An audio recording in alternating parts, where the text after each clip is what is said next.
하겠습니다. 시작.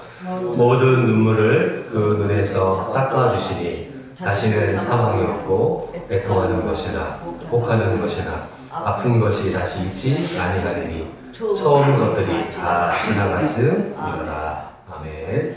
우리 특성을 다 같이 찬양을 드리는데요. 우리 국가 나라를 사랑하는 그런 찬양이 있어서 나는 기도를 쉬는 죄를 범치 않으리 찬양 드리고 말씀 듣도록 하겠습니다.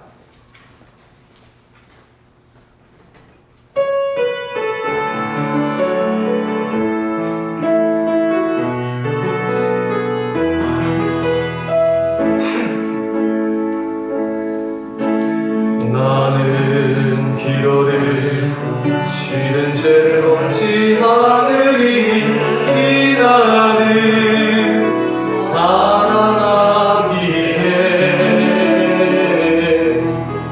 순교 자늘에 빌어 감추고 산 나라 어둠에게 내어주지 않으리.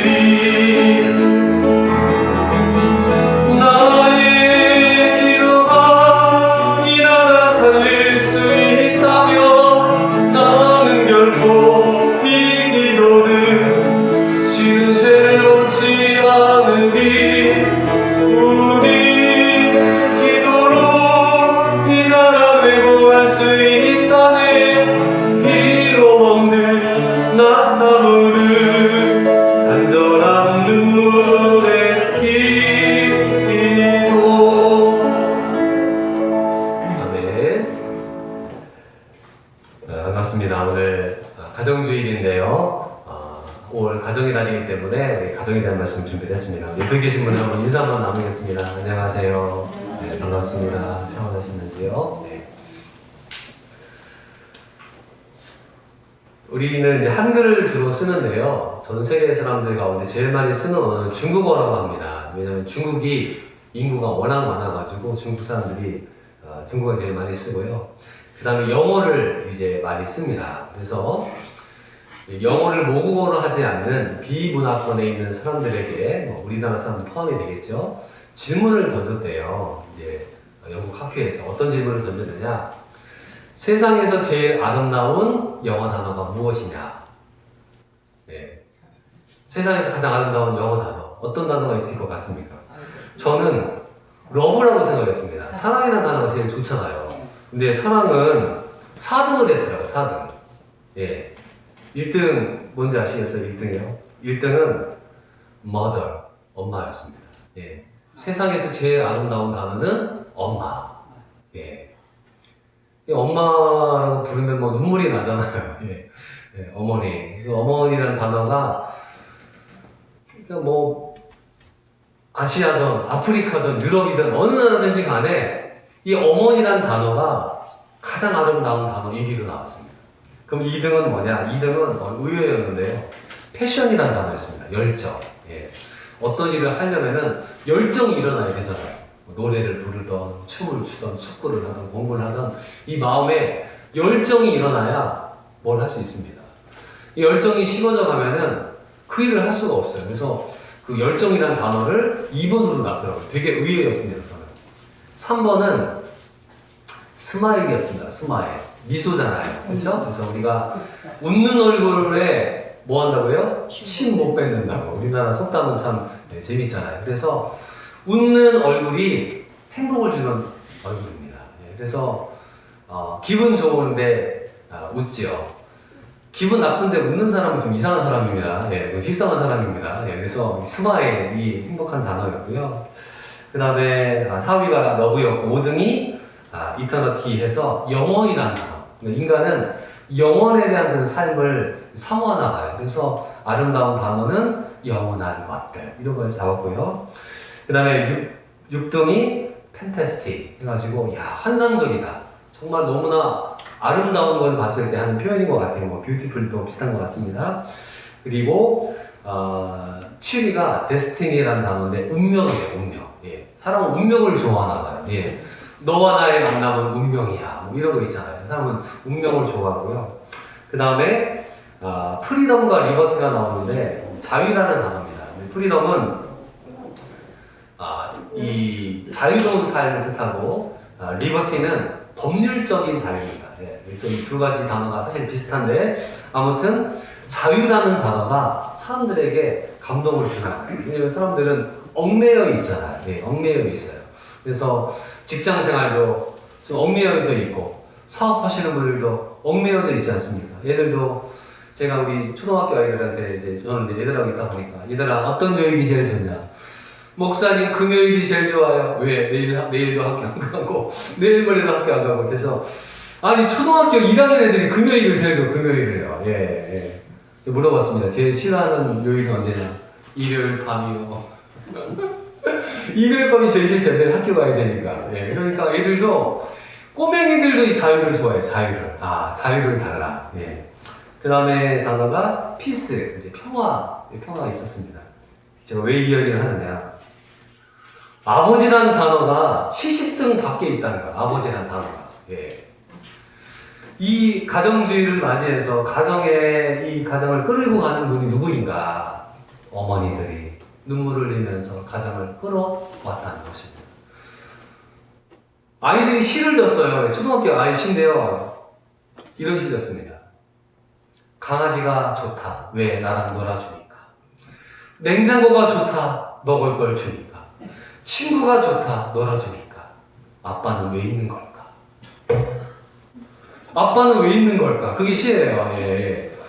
그러니까 우리나라뿐만 아니라 전 세계적으로 이 아버지들이 잘 못하시는 거예요. 저도 잘 못합니다. 예. 저도 잘하라고 맨날 마음을 먹지만 또 잘 안 됩니다. 예. 캥거루가 50일을 했더라고요. 캥거루가. 예. 캥거루가 50일을 했는데 아버지는 70등 바깥이에요. 그래서 가정의 주의를 어떻게 우리 가정을 좀 잘 이끌어가야 되나. 우리 아버지들이 정말 많이 더 사랑하시고 할 필요들이 있습니다. 오늘은 가정주의로 예배를 드리는데 세상에 있는 많은 조직이 있잖아요. 그 중에 하나님 만드신 조직은 가정과 교회를 하나님 만드셨어요. 그래서 가정과 교회는 희생과 헌신을 전제로 하는 조직입니다. 돈 벌려고 하는 조직이 아니죠. 결혼하는데 돈 벌려고 결혼합니까? 안 되죠. 교회도 마찬가지죠. 희생과 헌신이 기본으로 되어 있어요.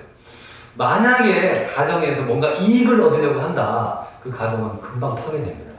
교회도 마찬가지입니다. 교회도 사랑과 헌신의 공동체지, 교회 돈 벌러 다닌다. 그런 분들 제가 봤거든요. 예. 그런데 그러면은 그 사람 신앙생활하지 못해요. 제가 한번 우리 감자탕집 사장님이 전에 사역했던 교회에 등록을 하셨는데, 등록카드를 막 쓰는데 그분이 그 얘기 하시는데 지금도 생각납니다.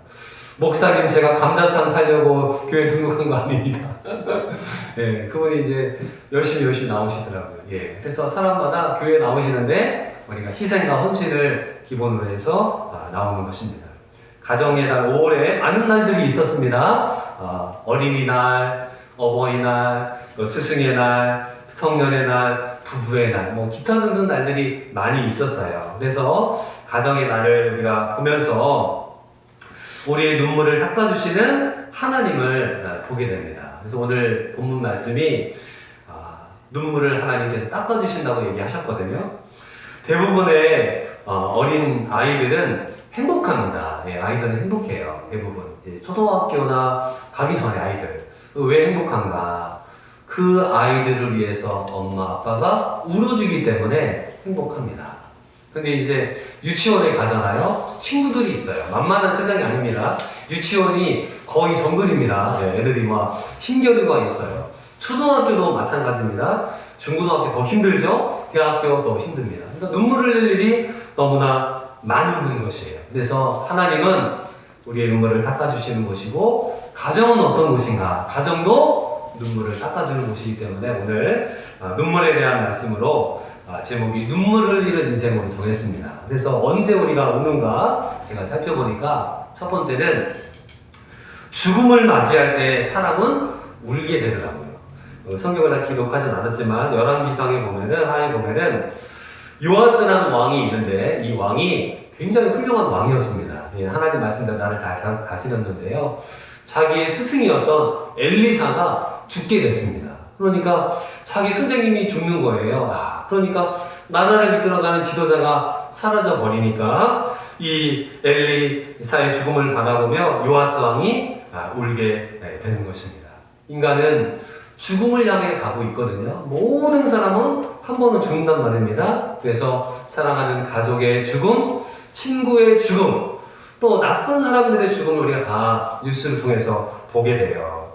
분명한 것은 죽음을 맞이하는 인간들은 울 수밖에 없지만 우리에게는 하나님 나라가 있다는 것이에요. 그래서 죽음 이후에 우리 다시 만날 수 있는 만남이 있기 때문에 슬픔도 있지만 천국에 대한 소망도 있는 것입니다. 그러니까 우리가 그런 믿음으로 이 세상을 살아갈 수 있으셔야 돼요. 그래서 죽음은 이별을 뜻하지만은 죽음 이후에 믿음의 사람들을 만날 날들을 우리가 고대하고 살아가게 되는 것입니다. 두 번째는 언제 우는가? 제가 생각해 보니까 아플 때 울었던 것 같아요. 질병이 왔을 때 울게 됩니다. 유다의 왕 히스기야라는 왕이 있는데 이 왕이 피부에 무슨 병이 걸렸습니다. 죽을 병이 걸렸습니다. 이제 병명은 안 나와 있는데 이사야가 와가지고 얘기를 해요. 임금님 곧 죽으실 것 같습니다. 왜냐면 하나님께서 말씀을 주셨어요. 이제 당신의 생명을 거두어 가시겠다라고 이야기를 했습니다. 근데 이 히스기야는요 죽지를 못하는 거예요. 왜 그러느냐? 지금 전쟁이 나가지고 아수르라는 군대가 쳐들어왔어요. 쳐들어와서 이 예루살렘을 포위하고 그 위기 가운데 있습니다. 근데 왕이 죽으면은 나라가 멸망을 하잖아요. 그래서 하나님 앞에 가서 벽을 향해서 기도를 합니다. 어떻게 기도하느냐? 이렇게 기도했습니다. 하나님, 저를 좀 살려주십시오. 제가 하나님 뜻대로 살았던 저의 삶들을 기억해 주십시오. 제가 하나님 말씀대로 살려고 얼마나 몸부림치며 살아왔습니까? 지금 나라가 지금 이 풍전등화와 같이 위기의 상황에 있는데 하나님 저를 좀 살려주십시오. 라고 했습니다. 이사야가 가다가요 하나님이 계시를 주세요. 또 다시 돌아가라. 돌아가서 이야기하라. 다시 돌아와서 얘기합니다. 이사야가 히스기야에게 이야기합니다. 하나님께서 말씀을 주셨네요. 내가 너의 눈물을 보았고 내가 너의 기도를 들었다. 그러면서 15년이라는 생명을 연장시켜 주셨습니다. 그래서 우리가 아플 때 눈물이 막 서로 나는 거예요. 주사 맞을 때도 눈물이 나고 병상에 누워있는데 일어나지 못할 때 참 눈물이 나더라고요. 예, 아플 때 그냥 엄마 생각밖에 안 나더라고요. 예, 아이고 일어나야 되는데 그 힘이 안 됩니다. 그래서 인간은 질병으로 말미암아 겸손해집니다. 인간은 질병 때문에 하나님을 찾습니다. 그래서 하나님께서 여러 가지 질병들을 우리에게 보내주세요. 원치는 않지만 그런 질병들 때문에 하나님을 만나게 됩니다. 우리가 아플 때는요, 약도 드셔야 되고, 수술도 받아야 되고, 진단도 받으셔야 됩니다. 그런데 꼭 아셔야 될 것은 무엇이냐? 우리가 약도 먹고, 수술도 하고, 여러 가지 검사도 하지만은 그 병을 치료하시는 분은 하나님이시라는 거예요. 아멘. 왜 그러느냐? 만약에 약을 먹어서 낫는다고 하면 죽을 사람이 한 사람도 없어요. 수술해서 사람이 낫는다? 그럼 수술해서 다 살아야 됩니다. 그렇지 않잖아요. 의사가 최선을 다해서 약도 처방하고 수술도 하고 다 하지만은 그러나 생명은 하나님께서 주시는 것이로구나. 그것들을 우리가 아셔야 되는 것입니다. 그래서 우리는 질병을 만날 때 너희 중에 병든 자가 있느냐? 가서 하나님께 기도하라. 그리고 같이 기도해줘라. 라고 나와 있기 때문에 우리는 질병을 만날 때 울고 기도하게 됩니다.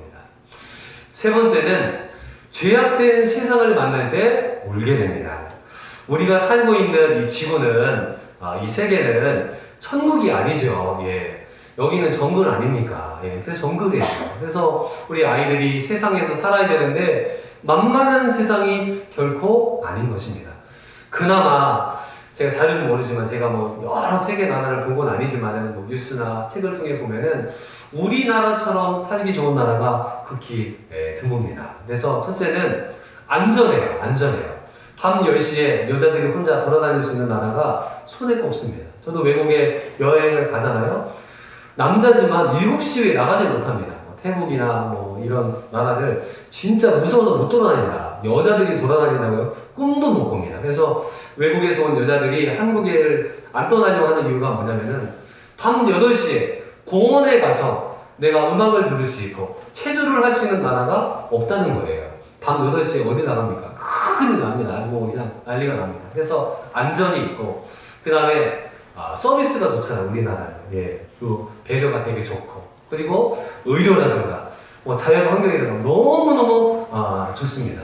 그러나 사람들이 아무리 이 자연 사회를 좋게 만다 할지라도 하나님을 떠난 시대를 우리가 살고 있기 때문에 그것이 굉장히 어려운 것입니다. 그래서 내가 믿음을 갖고 있는데 이 세상은 믿음을 갖고 있지 않아요. 그러니까 그 가운데 굉장한 갈등들이 우리에게 있는 것입니다. 세계 지도를 보고 세계 역사를 읽어보면은 인간의 추악한 역사들이 다 나옵니다. 교과서에서 안 보는 이야기들이 너무나 많이 있죠. 전쟁의 이야기, 이런 수많은 싸움들이 있지 않습니까? 특별히 우리는 언제 울었습니까? 순교자들이 많이 울었어요. 우리나라는요. 예, 신앙을 지키기 위해서 많이 울었고요. 또 나라를 일본에 빼앗겼죠. 엄청나게 울었습니다. 우리 권사님들은 그 일제시대 때를 살아오셨던 분들도 계세요. 그래서 눈물을 흘렸고, 또 우리 권사님들 신방 가서 이야기를 들어보면은 전쟁의 얘기를 해주세요. 그래서 6.25가 일어났을 때 나이가 10살, 또 6.25가 일어났을 때 나이가 15살. 그러니까 지금 중학교 아이들, 초등학교 애들 얼마나 재밌게 놉니까? 그 당시에 전쟁이 나가지고 학교를 다니는 게 뭐가 있습니까? 부모가 다 죽고 완전히 그 힘든 인생을 사셨던 것들이 우리 80대 후반에 우리 어머님들이시고 아버님이시란 말이에요. 그래서 그런 눈물의 시대를 살아왔고, 그 다음에 IMF 때 우리가 돈을 구걸하지 않았습니까? 아니, 석유를 사와야 되고 물건을 사오려면 달러가 있어야 되는데 달러가 없어서 나라가 부도가 났어요. 예. 그래서 완전히 뭐 회사들이 다 망하게 됐을 때 누가 나라를 살렸습니까? 국민들이 반지를 뺐잖아요. 반지를 빼가지고 다 맡겼습니다. 전 세계 역사에 나라가 부도가 났는데 국민들이 금을 팔았다? 그런 내용들이 없습니다. 그러니까 우리 민족 자체가 얼마나 강직한 그런 마음을 갖고 있는 나라인지 모릅니다. 세상 사는 것 자체가 눈물 없이는 살 수 없는 곳이고, 우리 인생의 스토리를 우리 한 사람 한 사람 들어보면은 눈물 없이 들을 수 없는 이야기들이 너무나 많습니다. 그래서 이 세상은 죄악 많은 곳이다 라고 우리가 보게 됩니다. 마지막으로 하나님은 우리의 눈물을 닦아주시는 분이라고 말씀을 하세요. 사랑하는 성도 여러분, 우리가 이 세상에 살다 보면 울을 일이 얼마나 많습니까? 세상은 울어야 할 사건들이 많아요. 예를 들어서 시험을 봤는데 떨어졌습니다. 그러면요, 눈물이 나는 거예요. 이게 왜 떨어졌을까? 그래서 눈물을 흘리게 되고요. 또 취업을 시도하는데 떨어집니다. 그러면 거기서도 낙심하면서 울게 되고, 또 이 나쁜 놈들이 사기를 쳐요. 그래가지고 이 사기꾼들 때문에 얼마나 많은 사람들이 피눈물을 흘립니까? 보이스피싱도 마찬가지고 주변에 사기꾼들이 얼마나 많은지 모르고요. 저도 이 교회를 개척하면서 얼마나 많은 사기꾼들이 교회에 왔는지 모릅니다. 예.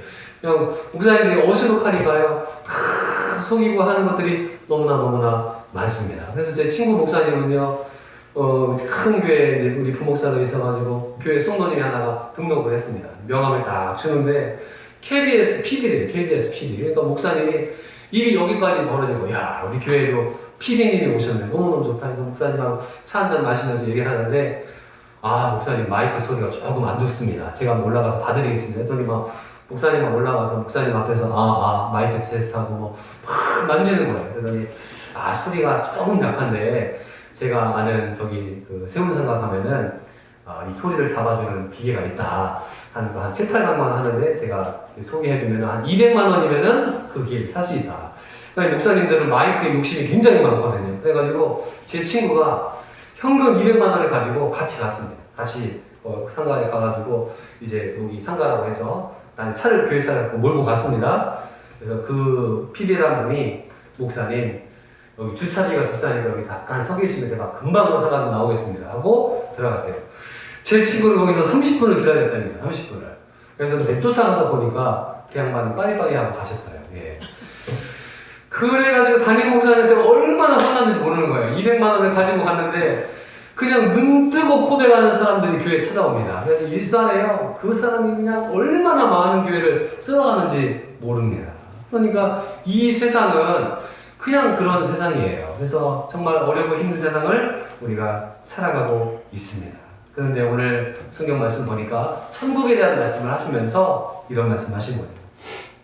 모든 눈물을 그 눈에서 닦아주신다. 우리가 이 세상 살아갈 때 힘들고 어려운 일을 만났을 때 눈물을 흘리잖아요. 하나님께서 그 눈물을 닦아주시고 우리의 원한을 풀어주시고 우리의 기도를 들어주신다. 그게 우리에게 소망을 주는 말씀인 것입니다. 오늘 말씀을 준비하면서 황승환 박사님 글을 좀 읽게 됐어요. 그거 하나만 말씀드리고 마칠게요. 이 황승환 박사님이 히로시마에 살고 있었는데 원자폭탄이 터져질 때 그때 태어났대요. 근데 어머니가 뱃속에 자기를 임신하고 있는데 히로시마에 원자폭탄이 떨어지게 됐습니다. 아이를 낳았어요. 아이를 낳았는데 홍역에 걸려가지고 너무너무 안 좋은 거예요. 그래서 이제 아기가 낳는데 얼굴에 막 종기가 막 그 홍역이 나면 막 나잖아요. 홍역이 나가지고 애가 이제 거의 반 죽게 됐습니다. 숨도 잘 안 쉬고 죽은 것 같아요. 거기 보니까 뭐 흔들어도 반응이 없으니까 아버지가 삽을 가지고 오고 가마니를 갖고 와서 얘를 묻어야 되겠다. 근데 어머니가 그 죽어가는 아이를 안고 하루만 더 기회를 달라. 그래서 그 아이를 혀로 핥았대요. 이 얼굴에 있는 종기가. 이 고름이 나니까 혀로 그 아이의 그 종기를 빨아내면서 했는데 아침에 보니까 아이가 눈을 뜨는 거예요. 자기가 그렇게 살았다는 것입니다. 그래서 그 황승환 박사님이 이제 공부도 하셔가지고 엔돌핀 얘기도 하시면서 우리나라에 많은 좋은 일들을 많이 하셨죠. 그래서 오늘 가정의 달을 맞이하면서 가정에 눈물을 흘리는 우리 어머니들이 계셨고 우리 아버지들도 하나님의 사랑을 많이 받아서 자녀에게 사랑을 나눠주면은 이 눈물을 닦아주는 곳이 될 수가 있다. 그래서 하나님께서 우리의 눈물을 닦아주시는데 두 군데에서 눈물을 닦아주시는 거예요. 하나는 가정에서 눈물을 닦아주시고 또 하나는 교회에서 눈물을 닦아주십니다. 세상에 마음껏 울어도 되는 장소가 두 군데가 있는데요. 장례식장하고 교회입니다. 장례식장에 아무리 울어도 왜 우냐고 말하는 사람은 없습니다. 교회도 마찬가지입니다. 교회에서 마음껏 울어도 왜 우냐고 물어보는 사람들이 없습니다. 그래서 오늘 하나님이 우리의 눈물을 닦아주시고 우리 가정 주일을 맞이해서 가정을 지키며 하나님의 가운데 세워가시는 우리 모든 성도님들 되시기를 주님의 이름으로 축원드립니다. 기도하겠습니다.